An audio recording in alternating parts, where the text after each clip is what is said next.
Bapak Ibu hadirin sekalian, jamaah maghrib yang semoga dirahmati, dimuliakan oleh Allah Subhanahu wa taala. Alhamdulillah, malam ini kembali kita dihadirkan, dipertemukan oleh Allah Subhanahu wa taala dalam majelis yang semoga dimuliakan ini untuk sama-sama menambah pengetahuan agama kita, khususnya yang berkaitan dengan tafsir ayat-ayat Al-Quran. Insyaallah malam ini rangkaian ayat yang akan kita baca yaitu surah An-Nahl, urutan surah yang ke-16, ayat 120 dan seterusnya. Allah Subhanahu wa taala berfirman, A'udzu billahi minasyaitonir rajim. Inna Ibrahima kana ummatan qanitan lillahi hanifa wa lam yakum minal musyrikin syakiran li'an umihi ijtabahu wa hadahu ila siratim mustaqim wa atainahu fid dunya hasanah wa innahu fil akhirati laminas solihin, yang artinya sesungguhnya Ibrahim itu benar-benar umat yang sangat taat kepada Allah dan hanif. Ya, nanti kita lihat seperti apa penjelasan ulama kita tentang makna hanif. Walam yakum minal musyrikin, dan dia tidak termasuk dalam golongan orang-orang yang musyrik yang menyekutukan Allah Subhanahu wa taala. Syakiran li'an umihi, dia benar-benar orang yang bersyukur atas segala nikmatnya Allah. Ijtabahu, Allah telah memilihnya, wahadahu ila siratim mustaqim, dan memberikan kepadanya hidayah, mengantarkannya menuju kepada jalan yang lurus. Wa atainahu fid dunya hasanah, dan kami telah memberikan kepadanya di dunia hasanah, kebaikan yang besar. Wa innahu fil akhirati laminas solihin, dan sesungguhnya dia di akhirat termasuk dalam golongan orang-orang yang soleh. Jadi 3 ayat ini menguraikan tentang keutamaan atau keistimewaan Nabiullah Ibrahim alaihissalam. Ibrahim alaihissalam biasa disebut sebagai Abul Anbiya, bapaknya para nabi, karena dari anak-anak keturunan beliaulah Allah Subhanahu wa taala mengutus banyak nabi dan rasul. Ibrahim juga adalah nabi yang dicintai oleh banyak manusia. Bahkan pemeluk agama memperebutkan beliau. Orang Yahudi mengatakan bahwa Ibrahim itu adalah orang Yahudi.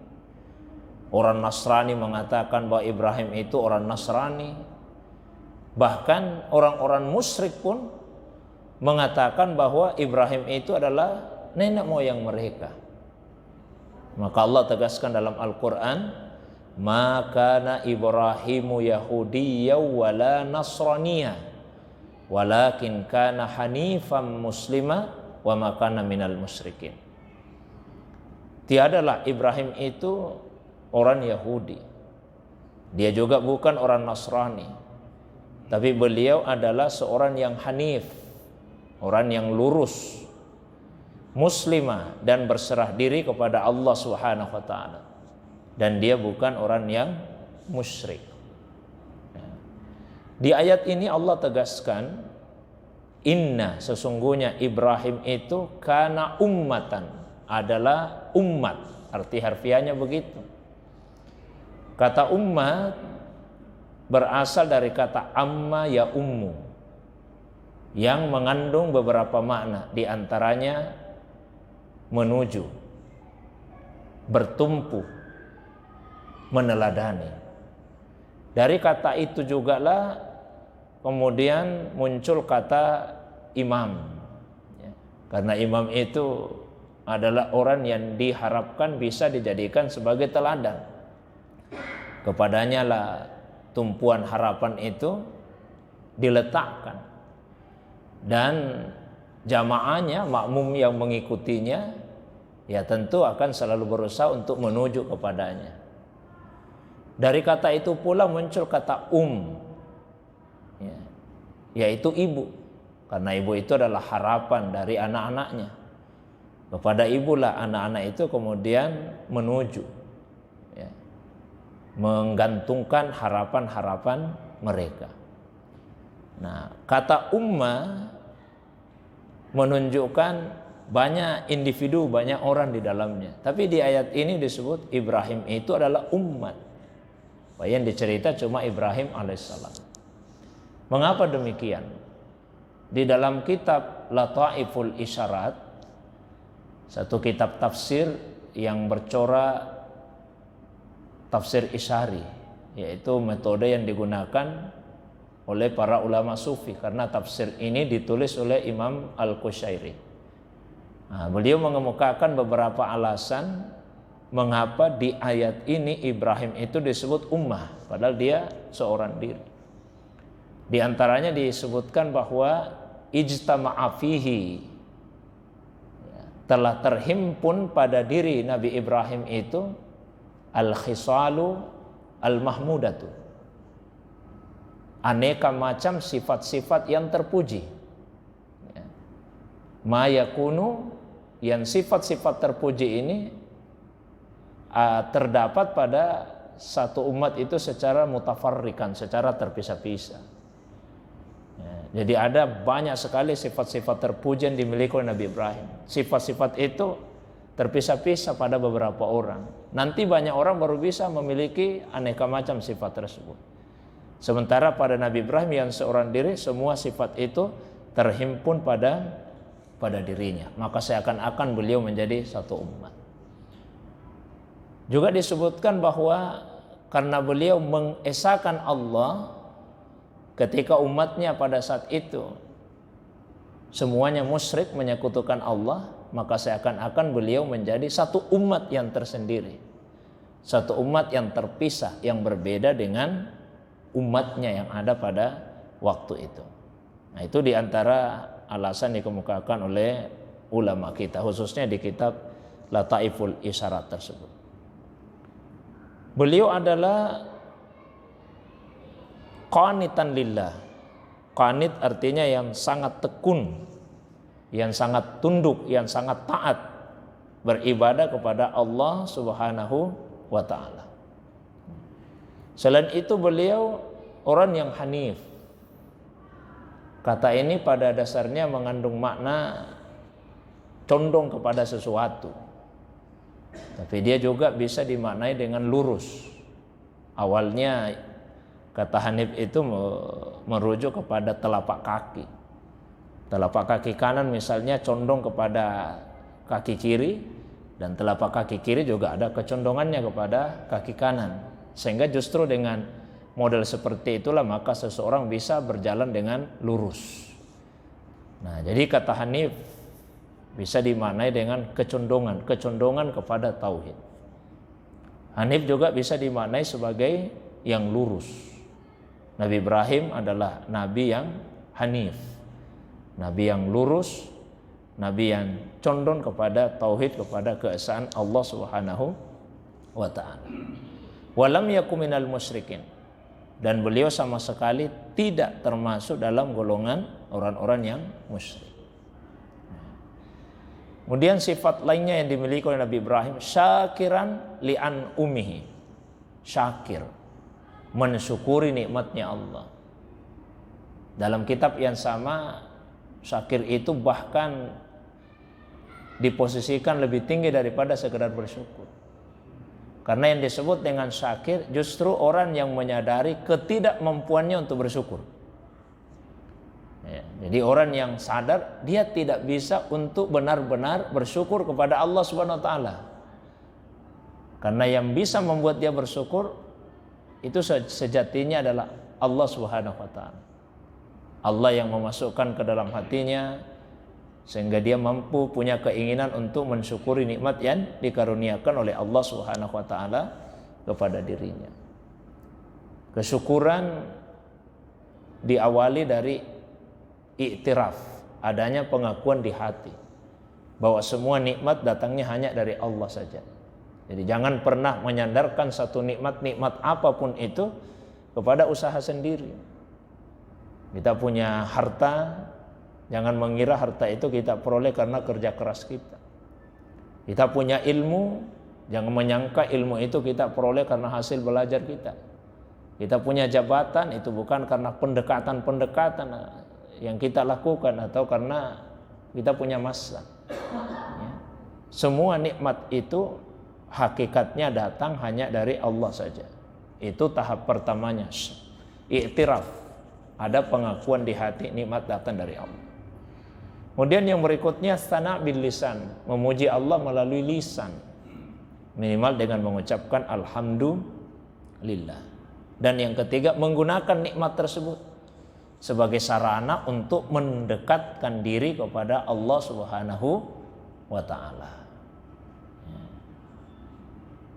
Ketika ada yang dikaruniai harta oleh Allah, gunakan harta itu untuk mendekatkan diri kepada Allah. Lakukanlah ibadah maliyah, ibadah harta. Ya.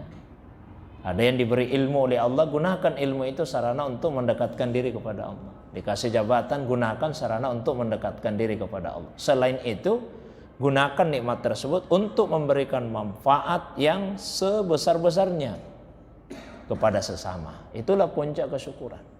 Menjadikan nikmat sebagai sarana dekat dengan Allah dan memberikan manfaat kepada sesama.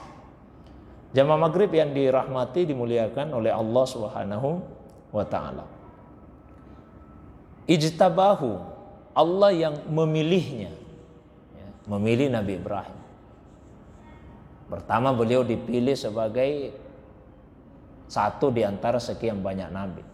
124.000 nabi yang diutus oleh Allah. Beliau dijadikan sebagai nabi.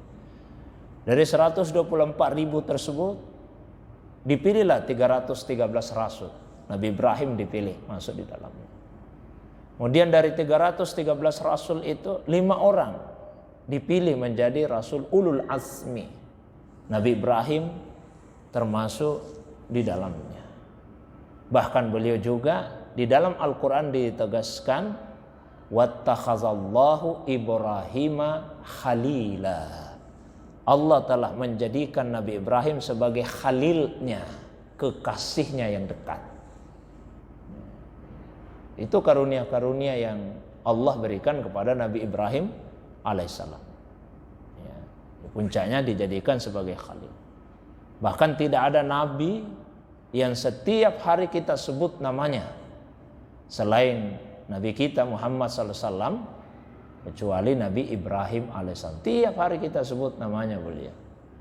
Nabi Adam saja, ya, belum tentu kita sebut namanya setiap hari. Dalam 1 minggu belum tentu, 1 bulan belum tentu kita pernah sebut namanya. Ini nabi-nabi. Tapi kalau Nabi Ibrahim, tiap hari kita sebut namanya. Tiap hari. Asal kita salat saja. Salat sebut lagi namanya Nabi Ibrahim. Allahumma salli ala Muhammad wa ala ali Muhammad kama sallaita ala Ibrahim wa ala ali Ibrahim. Nah, itu bagian dari janji Allah kepada Nabi Ibrahim alaihissalam.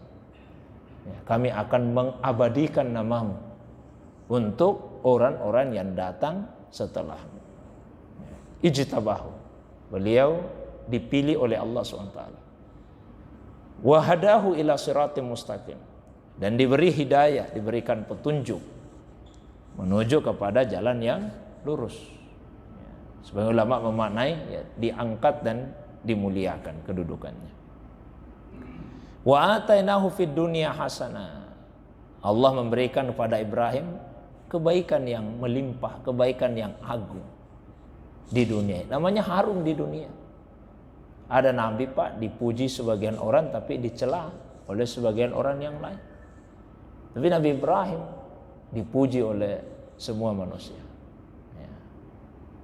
Wa innahu fil akhirati laminas salihin. Dan sungguh di akhirat nanti Nabi Ibrahim akan dimasukkan ke dalam golongan orang-orang yang soleh.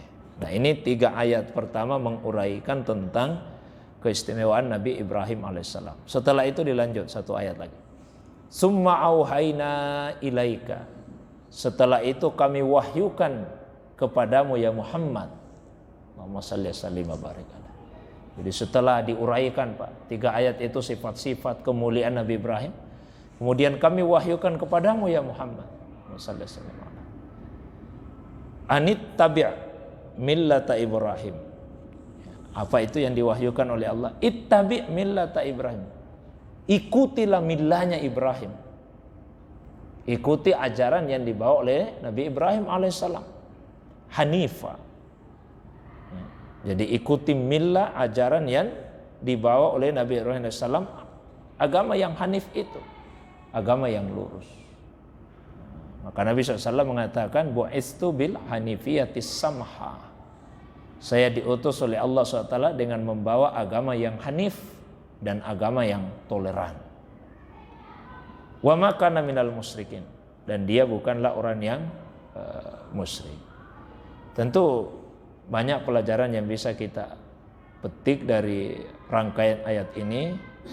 Tapi di antaranya adalah bagaimana supaya kita berusaha meneladani